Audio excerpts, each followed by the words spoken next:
America में पढ़ाई करने गए 2 इंडियन स्टूडेंट्स को वहां की अदालत ने जेल की सजा सुनाई है।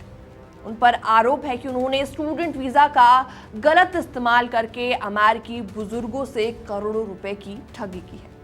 पहला मामला है किशन राजेश कुमार पटेल का, जो सिर्फ 20 साल का है और स्टूडेंट वीजा पर अमेरिका पढ़ाई के लिए गया था।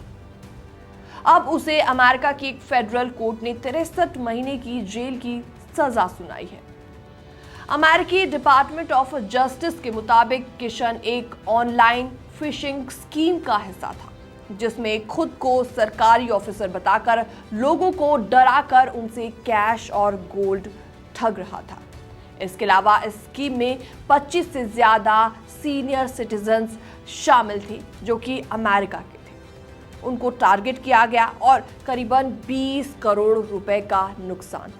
किशन को अगस्त 2024 में टेक्सास के ग्रेनाइट शोल्स में उस वक्त पकड़ लिया गया जब वो $1,30,000 कलेक्ट करने पहुंचा हुआ था।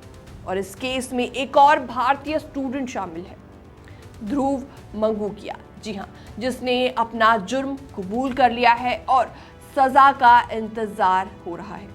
तो दूसरा केस है मोइनुद्दीन मोहम्मद का, जिसे इसी साल 8 साल की जेल की सजा दी गई है।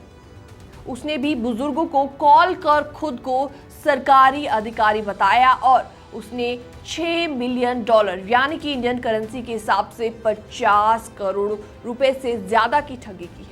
इन तीनों आरोपियों की पढ़ाई किस यूनिवर्सिटी में हो रही थी, ये जानकारी सार्वजनिक नहीं की गई है, लेकिन इतना तो तय है कि उन्होंने स्टूडेंट वीजा का गलत इस्तेमाल किया है। यूएस अटॉर्नी जस्टिस ने कहा है कि इस तरह के फ्रॉड से सिर्फ आर्थिक नुकसान नहीं होता, बल्कि लोगों का भरोसा भी टूटता है। तो ऐसे में भारतीय स्टूडेंट्स ने सबको शर्मसार कर दिया है।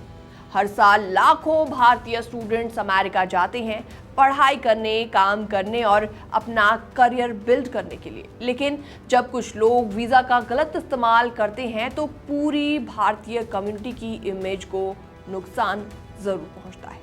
अमेरिका की एजेंसीज ने भी चेतावनी दी है कि वो ऐसे स्कैम पर सख्ती से कार्रवाई करें, खासतौर पर बुजुर्गों को टारगेट करने वाले मामलों पर।